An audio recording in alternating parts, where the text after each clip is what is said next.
9절부터 14절 말씀입니다. 17장 9절부터 14절 말씀. 우리 한 절씩 교독하겠습니다. 17장 9절부터 14절.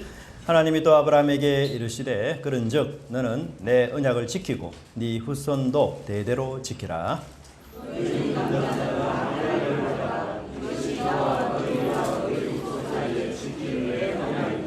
너희는 포피를 베어라. 이것이 나와 너희 사이의 언약의 표징이니라.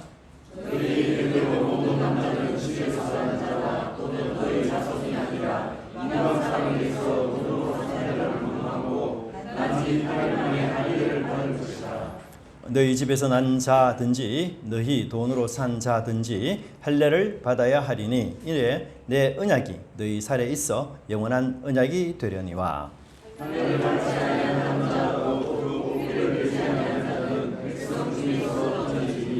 그가 내 언약을 배반하였습니다.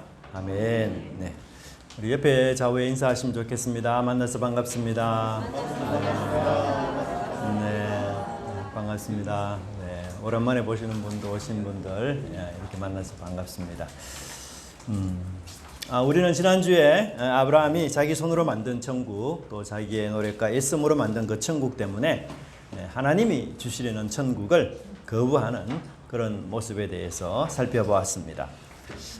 여러분은 인생 최고의 시간을 언제라고 생각합니까? 사랑하는 아내나 남편을 만날 때에도 인생의 최고 시간이었을 것이고, 또 귀엽고 깜찍한 나를 닮은 자녀를 낳거나, 아니면 혹은 우리가 그토록 목표하던 취업에 되거나, 혹은 이런 여러 최고의 순간들이 여러분 있었을 것입니다. 아마도 내 꿈과 목표가 이루어지는, 그리고 더 이상 남부럽지 않는 이런 때, 그런 때가 있었을 것입니다. 아니면 아직도 내 인생의 절정, 하이라이트는 오지 않았다, 뭐 이렇게 생각할 수도 있겠죠. 아브라함에게는 86세부터 99세 이 13년의 기간이 그의 인생에 있어서 최고의 절정, 그의 꿈과 목표가 온전히 다 이루어져서 이제 남부를 거 없는 그런 행복한 시간들이었던 것을 보게 됩니다. 사실 무려 86년 동안 아브라함은 불명예스러운 과거를 살았고 한 맺힌 과거, 불임의 과거를 살았는데 마침내 그 과거와 이별하고 이스마엘을 얻게 된 것입니다. 그래서 아브라함의 꿈이 참 이루어지는 그런 놀라운 그 상황을 맞이한 것이었죠. 사실 아브라함의 생애를 보면 아브라함은 사실 여러분 뭐 자식 외에는 모든 것이 다 준비되고 갖춘 사람 아닙니까? 뭐 재산도 있을 만큼 있고, 명예도 여러분 뭐 있습니다, 그죠? 전쟁에서 이겼으니까 얼마나 그 명예가 또 있겠습니까? 더구나 아내는 어떤 분이에요? 저 미스 코리아감 아닙니까? 그런데 뭐 갖출 거 다 갖췄어요. 남부럽지 않아요. 이렇게 다 따져보면. 근데 단 한 가지 뭐 때문입니까? 후손이 없다는 것. 그것이 그에게 정말 치명적이고 결정적인, 뭐 어떻게 손을 쓸 수 없는 그런 약점이었던 것이었고, 근데 마침 이제 그가 그 아들을 얻었으니 뭐 부족한 것도 없고 이대로 쭉 행복 정주행 이렇게 하기만 하면 된다, 그 생각을 갖고 있었던 것이었어요. 아브라함은 이렇게 자기가 만든 그 천국에 빠져서 그 천국의 기쁨을 만끽하였고, 하나님이 준비하시고 예배하신 천국에 대해서는 그가 서서히 잊혀지고 있었던 것이었습니다. 사실 그 당시 아브라함은 세상적으로는 무척 잘 나가는 시간이었고 남부러울 것 하나 없는 자신의 모든 꿈을 이룬 그런 시간들이었지만, 하나님 앞에서는 불신과 불완전한 그런 시간이었던 것이고, 하나님 앞에서 육신의 열매를 갖고 그것이 마치 천국인 것처럼 착각하면서 살아갔던 그런 아브라함이었던 것입니다. 나에게도 이 아브라함처럼 정말 자랑하고 싶은 이스마엘이 있을 수 있죠. 그러나 이스마엘과 이삭을 우리는 동시에 선택할 수는 없습니다. 나의 이스마엘, 이것을 포기해야만 하나님의 선물인 이삭을 우리는 가질 수가 있습니다. 여러분, 내가 만든 천국 모조품입니다. 내 힘으로 쌓아 올린 천국 너무너무 불안합니다. 그것을 우리가 포기해야만 하나님이 주시는 천국, 영원히 쇠하지 않고 세상의 모든 고난, 심지어 죽음까지도 이기는 그 천국을 우리는 선물로 받을 수 있습니다. 오늘 여러분 이 선물을 받아가시는 귀한 시간 정말 되시길 바랍니다. 75세 때 아브라함은 하나님께서 하늘의 별처럼 많은 후손을 주겠다, 그 약속을 하셨고, 이 약속에 아브라함이 정말 믿음으로 놀랍게 반응을 했어요. 하나님께서 이런 아브라함의 믿음에 대해서 대단히 칭찬하시고 아주 기뻐하셨던, 정말 자식 하나 없는 상태에서 하늘의 별과 같은 많은 후손을 주겠다, 이 말씀을 아브라함이 곧이곧대로 믿으니, 여러분 같으면 어떻겠어요? 저 같으면 의심부터 할 겁니다. 아니 하나님, 너무 이해가 안 됩니다. 말이 되는 얘기를 좀 해주십시오. 무슨 공상소설 얘기입니까? 뭐 이렇게 따지고 싶을 거예요. 그런데도 아브라함은 하나님을 믿었다라고 말하고 있습니다. 이 믿었다라는 말이 굉장히 중요한데요. 하늘의 별과 같은 많은 후손을 주겠다는 것을 믿은 게 아니라 하나님을 믿은 것이에요. 그러니까 하나님의 약속을 믿은 것이 아니라 그 약속보다 훨씬 크신 하나님을 아브라함이 믿었던 것이었어요. 내가 믿고 있는 이 하나님 정말 대단하고 정말 위대한 분이시고, 그래서 전능하신 하나님이시고, 하나님이 하시고자 하시면 못할 일이 없으신 분이시다, 그걸 믿었기 때문에 그분의 입에서 나오는 이 말씀도 그가 충분히 믿을 수 있게 되었던 것이었어요. 여러분, 우리가 어릴 때 자녀들 장난감이 부서지면, 작동이 되지 않으면 대부분 누구에게로 가져갑니까? 아빠에게로 가져가죠. 아빠는 정말 전능한 분입니다. 모든 장난감을 다 고쳐주지 않습니까? 못 고치면 더 좋은 것으로 사줍니다. 그러니까 아이들이 이 아빠를 얼마나 경외하는 마음으로, 정말 그렇게 존경하는 마음으로, 야, 우리 아빠 정말 전능한 분이야, 최고야. 아이들 입에서 그런 말 자주 나오지 않습니까? 우리 아빠 최고야. 그런데 여러분, 99세 때 아브라함은 믿음이 흔들렸어요. 그래서 하나님은 아브라함에게 가장 먼저 자신을 어떻게 소개합니까? 나는 전능한 하나님이다, 그렇게 소개하고 있는 것을 보게 됩니다. 아브라함에게 다시 한번 전능한 하나님 믿을 필요가 있다는 거죠. 믿음에서 떨어졌는데 그 믿음을 회복하라, 그렇게 요구하시는 거 아닙니까? 부서지고 망가진 모든 장난감 완전히 고칠 뿐 아니라 새롭게 할 수 있는 그 하나님의 전능하심에 대해서 그 믿음, 75세 때 가졌던 그 믿음 너희들 다시 회복하라, 하나님 그렇게 말씀하는 것 아니겠어요? 여러분, 우리가 이 전능하신 하나님에 대한 믿음을 어떻게 회복할 수 있는가? 사실 우리 인간은요, 믿음이 굉장히 약한 존재들이에요. 그러니까 뭔가 보이지 않으면 잘 못 믿는 존재가 우리입니다. 그래서 그런 인간의 약함을 아시고 하나님께서는 보이는 것을 통해서 믿음을 주기를 원하셨어요.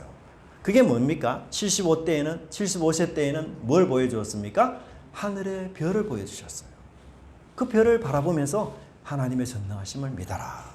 99세 때는요, 할례를 통해서 하나님이 믿음을 갖도록 그렇게 하셨어요.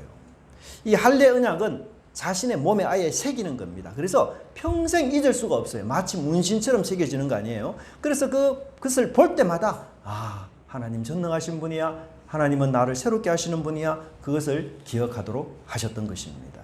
그래서 하나님이 맺으신 이 언약이 어떤 특징이 있는지 우리가 그것을 한번 본문을 통해서 살펴보겠습니다. 첫 번째는 하나님은 이 언약은 나의 언약, 내 언약, 하나님의 언약이라고 이야기하십니다. 여러분, 언약이라는 말이 좀 어렵죠? 쉽게 말하면 강한 나라와 약한 나라가 있어요. 그러면 이 두 나라 사이에 조약을 맺는 것, 이게 언약이라 할 수 있습니다. 약한 나라는 여러분 어때요? 이 약육강식의 세상에서 자기를 보호하기 위해서는 강한 나라와 조약을 맺어야만 살아남을 수가 있어요. 그래서 이 조약을 함으로써 약한 나라는 강한 나라의 신하가 됩니다. 그리고 강한 나라의 왕은 이제 약한 나라의 왕이 되기도 합니다. 그렇게 해서 이제 주인과 종의 관계, 왕과 신하의 관계가 이 나라 사이에 이렇게 성립이 되는 것이에요. 그리고는 이렇게 언약을 맺게 되면은 이제 약한 나라가 공격을 받을 때 어떻게 해요? 강한 나라는 이 약한 나라를 언약에 따라서, 규정에 따라서, 조약에 따라서 보호해 주는 것입니다. 근데 여러분, 하나님은 강한 분입니까? 약한 분입니까? 강한 분이죠. 아브라함은요? 약한 자예요. 그러면 조약을 맺으면 약한 자가 강한 자에게 가서 조약을 맺읍시다, 이렇게 말하는 게 맞습니까? 아니면 강한 자가 와서 약한 자에게 나와 조약을 맺자, 이렇게 말하는 게 맞습니까? 전자가 맞지 않습니까? 근데 하나님께도 놀랍게도 강하신 하나님이 약한 아브라함에게 찾아와서 야, 나와 언약을 맺자, 하나님이 이렇게 말씀하신다는 거예요. 여러분, 이것은요, 경우가 없는 언약이요, 조약입니다. 전례가 없어요. 인간 사회상에서는 존재하지 않는 언약입니다. 하나님께서는 아브라함에 그렇게 찾아와서 하나님이 언약을 맺으신 것이에요. 그래서 하나님은 이 사건을 통해서 계속해서 하시는 말씀이 내 언약이다, 나의 언약이다. 하나님은 이 17장에서 계속 그렇게 말씀하셔요. 2절에 내 언약이다, 4절에 보라 내 언약이 너와 함께 있다, 17절에도 내 언약, 9절에도 내 언약, 13절에도 내 언약, 19절에도 내 언약. 하나님은 한 번도 이 언약을 아브라함의 언약이다 이렇게 부르지 않으셨어요. 반드시 하나님의 언약이다 이렇게 말씀하셨어요. 무슨 말입니까? 언약의 주체자는 아브라함이 아니라 누구라고요? 하나님입니다. 하나님. 언약의 주체자는 하나님이에요. 여러분 고대에서 두 나라가 이렇게 언약을 할 때는 언약 예식을 치릅니다. 언약 예식 치르는 방법은 짐승을 잡아서 둘로 쪼개요. 그리고 그 쪼갠 짐승 사이로 언약을 맺을 두 당사자가 함께 지나가는 것을 언약의 예식을 치릅니다. 그리고는 이 언약을 만약에 깨뜨리면 이 쪼갠 짐승처럼 그런 저주, 그런 형벌, 그런 죽음을 우리는 기꺼이 받을 것이다. 이렇게 죽음을 두고 하는 맹세, 이게 언약이었거든요. 그런데 하나님이 창세기 15장에 보시면 당시 풍습대로 언약을 이렇게 치루었어요. 그래서 하나님은 아브라함에게 야 아브라함아 짐승을 잡아서 이렇게 쪼개어서 양편으로 놓아라. 그렇게 해서 아브라함이 순종을 했어요. 그리고는 이 쪼갠 고기 사이로 누가 지나가야 됩니까? 하나님과 이 아브라함이 같이 지나가야 되는 거 아니에요? 근데 이상한 일이 생겼어요. 창세기 15장에 보면 이 쪼갠 고기 사이로 지나가야 될 아브라함은 잠이 들었고요. 하나님을 상징하는 타는 횃불만 그 쪼갠 고기 사이로 지나간 것이었어요. 네. 해가 져서 어두울 때 연기나는 화로가 보이며 타는 횃불이 쪼갠 고기 사이로 지나가니라. 타는 횃불은 하나님을 상징합니다. 아니 횃불만 이 쪼갠 고기 사이로 지나갔다. 이건 누구의 언약이라는 말이에요? 하나님의 언약이라는 거예요. 그리고 이 언약이 실패하면 누가 이렇게 저주받아서 반으로 쪼개집니까? 하나님이 저주받아서 반으로 쪼개지겠다. 이렇게 하나님이 맹세한 거예요. 하나님이 이 쪼갠 고기처럼 내가 그런 저주를 받겠다. 와, 정말 대단한 결심 아닙니까, 여러분? 예? 정말 대단합니다. 그러니까 하나님이 자기 생명을 걸고 언약을 맺으신 거예요. 그러니 이 언약이 이루어지겠습니까? 이루어지지 않겠습니까? 반드시 이루어지는 거죠. 실패할 수 없는 언약인 거예요. 얼마나 놀랍고 얼마나 위대하고 은혜로운 언약입니까?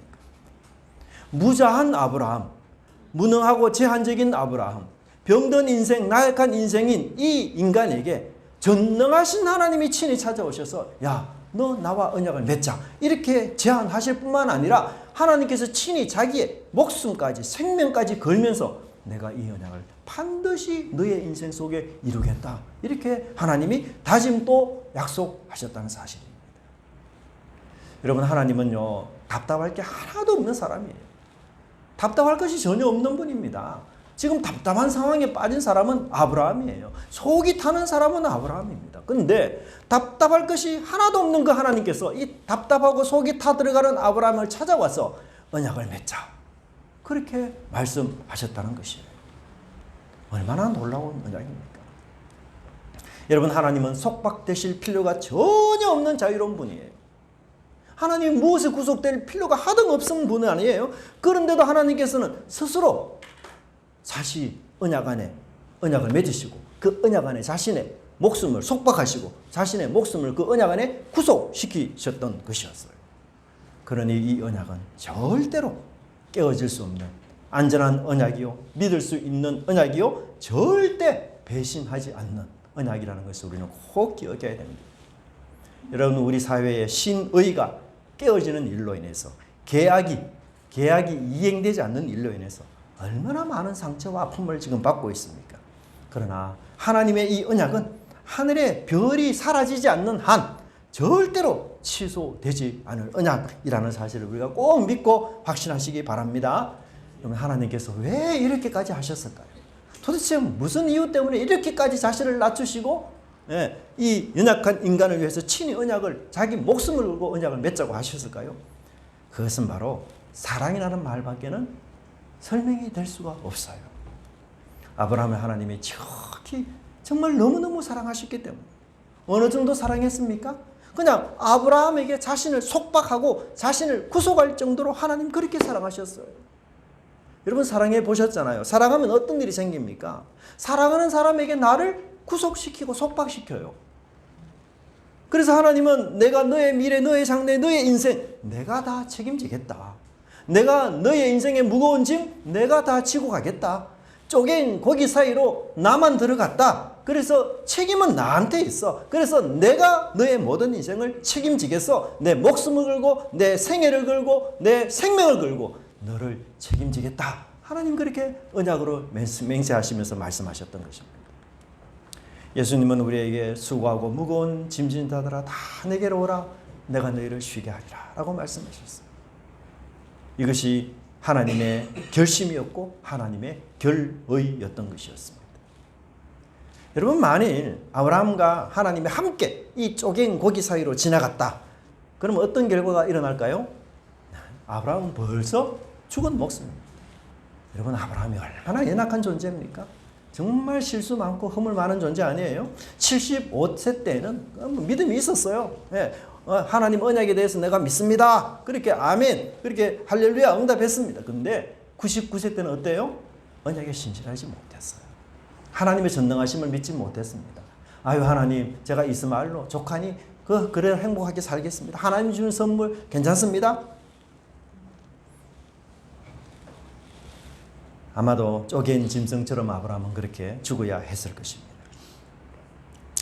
하지만 하나님은 아브라함에게 다시 찾아오셔서 다시 기회를 주시고 다시 일어날 수 있는 힘을 그에게 주셨습니다. 하나님만 쪼갠 고기 사이로 지나갔기 때문이죠. 그것을 하나님이 책임져야 되는 것이에요. 그래서 전적으로 하나님이 책임지기 위해서 하나님이 주도적으로 맺으신 언약이기 때문에 이 불신의 아브라함에게 하나님은 99세 때 다시 찾아오셔서 믿음의 아브라함으로 하나님이 변화시키기 위해서 나타나신 것이었습니다. 여기서 놀랍게도 하나님은 아브라함의 이름을 아브라함으로 사라의 이름을 사라로 이렇게 계명하여 주셨던 것을 우리는 보게 됩니다. 이제부터는 내 이름을 아브라함이라 하지 말고 아브라함이라 하라. 사레라고 하지 말고 사라라 하라. 여러분 이 아브라함, 사레 이 말은 뜻이 수많은 민족들의 아버지가 된다 이런 뜻이에요. 또 사라는 수많은 민족들의 어머니가 된다 이런 놀라운 이름입니다. 여러분 성경을 보면 사람들의 이름이 바뀌는 경우가 종종 있죠. 요셉의 이름도 사브넷 바네아로 이렇게 애굽으로 가면서 바뀌었습니다. 다니엘과 그의 세 친구들도 이름이 바뀐 것을 우리가 보게 되고요. 사실 우리나라에서도 이 조선시대만 하더라도 나라를 위해서 아주 충성스럽게 일을 한 사람들에게는 왕이 하사하는 성이 따로 있어요. 그죠? 그래서 그 신하들이 그 성을 받고 그 성으로 자신을 계명하는 경우도 있습니다.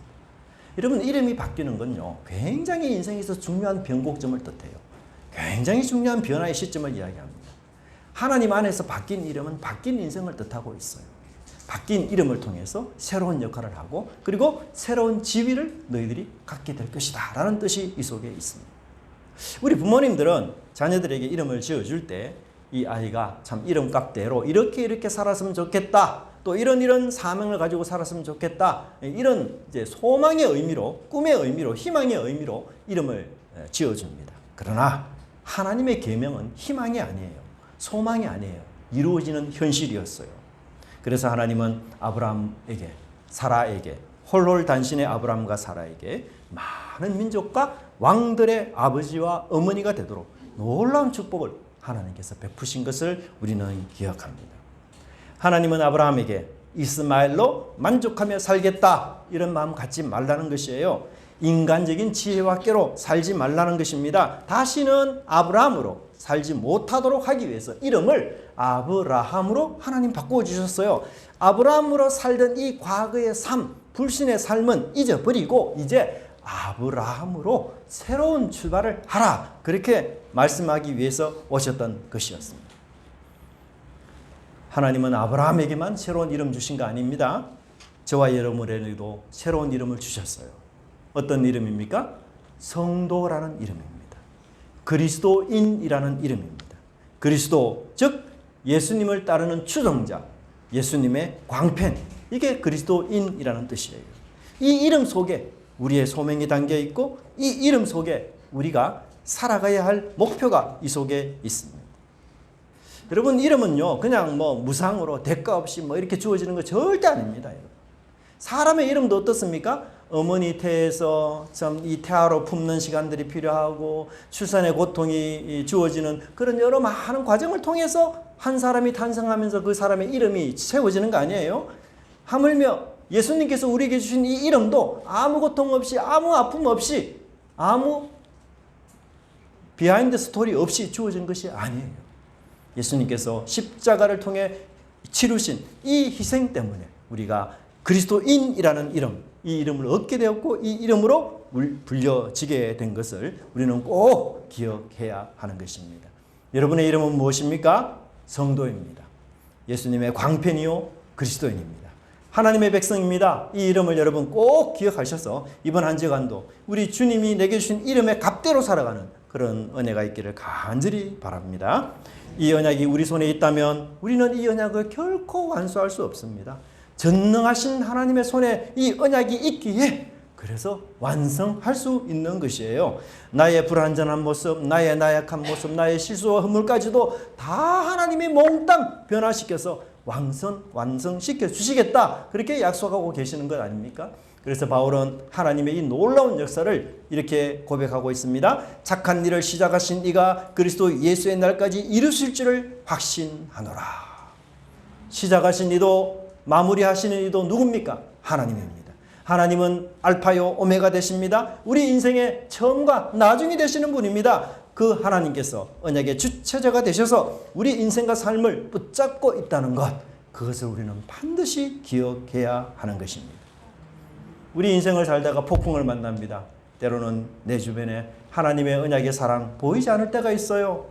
좌우를 둘러봐도 고난 이렇게 고난으로 하나님의 은총이 마치 가려진 듯한 그런 시기를 우리 살아갈 때도 있어요. 하나님의 언약의 축복과 돌보심 사라진 것 같은 때가 있습니다. 하지만 하나님은 자신의 목숨을 걸고 이 언약을 맺으셨어요. 내 언약이 아니라 하나님의 언약입니다. 예수님의 목숨 값으로 성도라는 이름을 얻게 되었으니 그러므로 우리가 이 불신에서 벗어나서 믿음으로 나가는 은혜에 있기를 바랍니다. 여러분, 내 인생에서 하나님의 언약 안에서 한 번도 하나님의 언약이 나를 떠난 적이 없다는 거 기억하시기 바랍니다.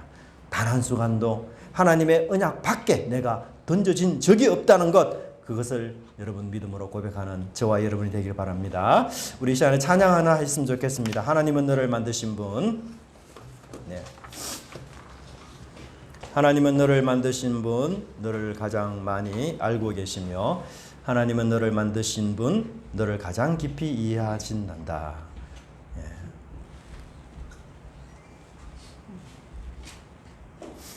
네. 찬양 같이 한번 하겠습니다.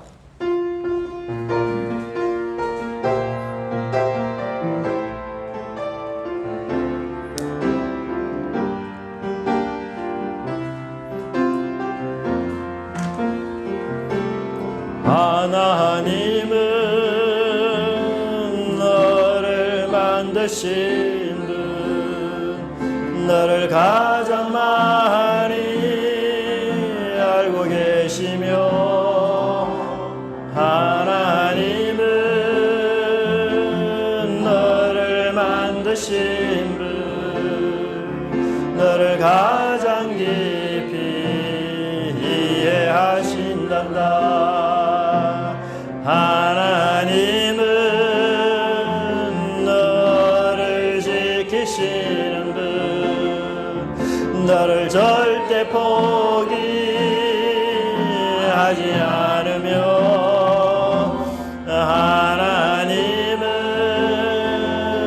너를 지키시는 분, 너를 쉬지 않고 지켜보신단다. 그의 생각 셀 수 없고 그의 자비 무궁하며 그의 성실 날마다 새롭고 그의 사랑 끝이 없단다. 하나님은 너를 원하시는 분, 하나님은 너를 원하시는 성금 의원 그 누구보다 하나님은 너를 원하시는 분 너와 같이 있고 싶어 하신단다. 하나님은 너를 인도하는 분 광야에서도 폭풍 중에도 하나님은 너를 인도하는 분 푸른 초장으로 인도하신단다. 그의 생각 셀 수 없고 그의 자비 무궁하며 그의 성실 날마다 새롭고 그의 사랑 끝이 없단다. 이번 한 주간도 여러분 이 찬양 여러분 마음속에 생각하시고 그러면서 하나님이 내 언약이라고 말씀하신 것 기억하며 우리 믿음 가운데 힘있게 살아가는 한 주간이 되었으면 좋겠습니다. 두 번째는 우리가 이제 새 사람으로 살아야 될 것을 하나님 명령하고 계십니다. 네. 하나님은 아브라함에게 자신과 언약을 맺으시면서 아브라함이 해야 될 아주 작은 실천 하나를 요구하셨어요. 그것은 바로 아브라함에게 하나님께서 할례 의식을 행하라 이렇게 말씀하셨습니다. 보피를 배워라. 이 할례 의식은 말씀처럼 언약의 표징이라고 할 수가 있어요. 즉 언약의 증거라는 거죠. 언약에 대해서 자꾸만 우리가 놓치고 인내하지 못하고 그것에 확신이 없을 때 이 언약의 증거인 할례의 한 모습을 보면서 야 내가 하나님과 언약을 맺었어 이렇게 날마다 기억하라는 뜻이었습니다.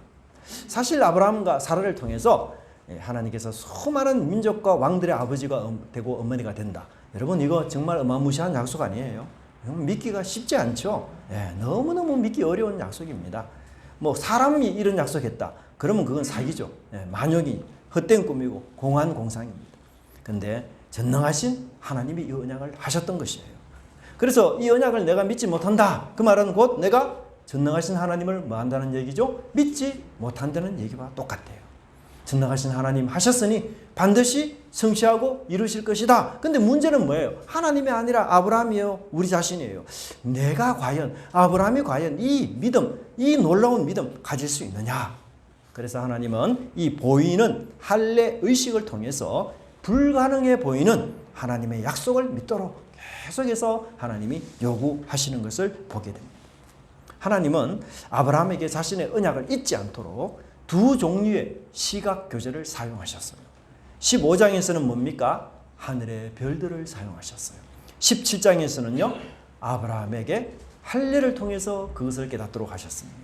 전자는 밖에 있는 하나님의 언약의 징표라고 한다면 후자는 아브라함의 몸에 새겨진 언약의 징표입니다. 전자는 올려다보는 하나님의 언약의 징표라고 한다면 후자는 내려다보는 하나님의 언약 징표입니다. 그런데 이 두 언약 항상 있기 때문에 늘 보고 하나님의 언약의 이 절대성을 결코 잊지 말라라고 말씀하시는 거예요.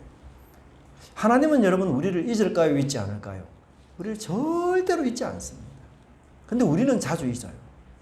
그래서 하나님께서 이 언약의 정표를 보면서 절대로 언약 맺으신 하나님을 떠나지 말고 잊지 말고 그렇게 약속을 기억하며 그 약속을 목표로 삼아 살아가라 이렇게 말씀하고 있는 것입니다.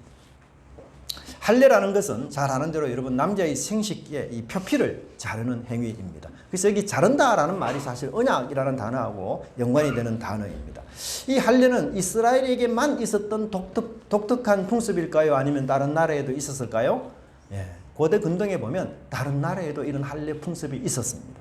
특별히 애굽 같은 경우는요, 이 신전에서 봉사하는 사람들의 자격 조건으로 할례를 행하는 이런 일들이 있었어요. 그런데 이스라엘에게만 행하는 이 독특한 할례는 뭔가 하면 난지 8일 만에 하는 할례예요. 이 난지 8일 만에 하는 할례는 어느 문화 속에서도 어느 다른 나라 문화 속에도 없던 아주 독특한 그 이스라엘만의 할례의 중요한 특징이라고 그렇게 말할 수가 있습니다. 여러분, 생식기는요, 생명과 관련된 아주 중요한 몸의 일부예요. 그래서 이 생식기의 표피를 자른다, 이 말은 뭔가 하면 나의 생명과 내 후손들의 생명은 오직 하나님의 약속과 언약 안에 있다는 사실을 고백하는 거예요. 하나님을 섬길 때만 하나님의 영원한 생명이 나를 비롯해서 우리 모든 후손들에게 계속해서 이어질 수 있다. 이것을 믿고 고백하는 것. 이게 바로 할례 언약이에요. 그래서 이 할례 언약은 또 다른 말로 하나님이 어떻게 이야기하셨는가 하면 이것은 영원한 언약이다. 그렇게 하나님이 또 말씀하셨어요. 그래서 여러분 이 17장 내에 말씀을 보면 7절에도 보면 영원한 언약, 13절, 19절 계속해서 하나님은 영원한 언약이 되도록 하겠다라고 말씀하고 있습니다. 즉 자손 대대로 이어져야 될 언약이다. 아버지만 할례 받는 것으로 끝나는 것이 아니라 후손들까지도 할례를 받아야 된다. 하나님 그렇게 말씀하고 계십니다. 그러므로 우리는 이 가정의 구원을 위하여 항상 기도하고 깨어 있어야 할 것입니다. 우리 사랑하는 가족들 모두가 하나님을 믿는 이 복된 은혜 속에, 언약 속에 거하도록 우리는 기도해야 할 것입니다. 할례를 행한다라는 것은 내 인간적인 생명, 유한한 생명, 나의 욕망, 욕심으로 얼룩진 이 타락한 생명은 잘라내고 하나님의 생명으로 충만해진다는 것, 불신의 찌꺼기는 잘라내고 전능하신 하나님, 약속하시고 언약을 이루신 것은 반드시 성취하시는 그 하나님을 절대적으로 믿는 믿음으로 살아간다는 것을 뜻하고 있습니다. 그렇다면 오늘 우리 신약의 백성들은 할례를 받을까요? 받지 않을까요? 할례를 받지 않아도 됩니다. 왜요? 세례가 있기 때문에 그런 거죠. 예. 그래서 이 구약의 할례 의식은 신약에서 세례 의식과 연결이 됩니다. 세례는 예수님과 함께 죽고 함께 부활한 것을 믿고 내가 예수님 안에서 내가 예수님이 내 안에서 새로운 삶을 살겠다는 다짐인 것 아닙니까? 그래서 육신적인 나의 뜻에 대해서는 하나님 아니요 라고 응답하고 하나님의 신령한 뜻에 대해서는 언제나 예 아멘 하면서 살아가는 것, 이것이 바로 할례 의식이며 오늘 우리가 받아야 될 세례인 것입니다. 날마다 내가 죽어야 합니다. 우리의 육신과 소망, 그리고 세상 사랑에 빠진 우리의 옛사람, 날마다 십자가에 못 박는 그런 은혜가 우리에게 있어야 하는 것입니다. 제가 한 사람을 소개해 드리겠습니다. 이분은 초대교회의 아주 유명한 김익두 목사님이셨습니다. 이 목사님이 예수님을 믿고 회개한 다음에 맨 처음으로 사람들에게 자기 부고장을 일일이 다 돌렸습니다. 김익두는 죽었다. 여러분, 김익두가 목사가 되기 전에 어떤 별명이 있는 사람인 줄 알아요? 깡패였습니다. 깡패. 깡패 김익두였어요. 그래서 김익두는 죽었다. 그래서 깡패 김익두가 죽었다는 부고장을 듣고는 사람들이 모두 기뻐했어요. 평소에 그 사람이 얼마나 많은 사람들을 괴롭히고 때리고 이렇게 폭행을 했으면 야, 그 사람 죽었다는 소식에 이렇게 많은 사람들이 기뻐할까요? 그런데 어느 날 이 많은 사람 시장 한복판에 김익두 목사가 나타났습니다. 목사님이 된 그는 이 성경책을 이렇게 하나 갖고 이렇게 나타났는데 사람들이 깜짝 놀랐어요. 그러면서 저 사람이 진짜 변화되었을까? 이것을 시험해 보기 위해서 이 김익두 목사에게 물 한 통을 뒤집어 씌웠다고 합니다.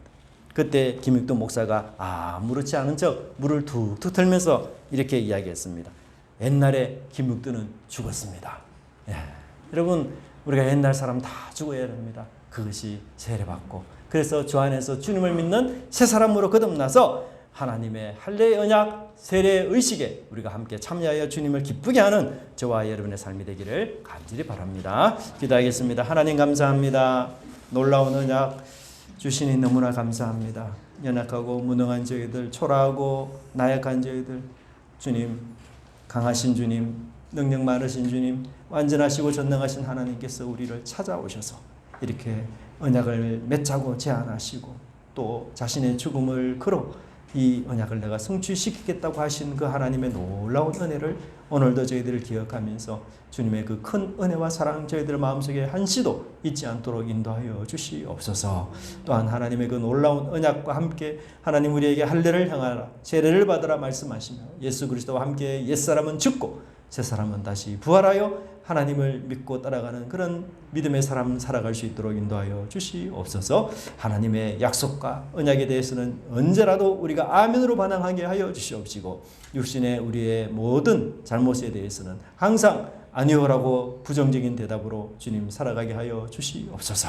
그리하여 우리 주님의 죽으심과 우리 주님의 부활하심이 나도 본받아 그렇게 살아가는 우리 믿음의 본석들 다 될 수 있도록 주께서 함께하여 주시옵소서. 감사드리고 예수님 이름으로 기도드리옵나이다. 아멘. 우리 찬송가 326장 찬송하면서 주일 헌금 하나님께 드리겠습니다.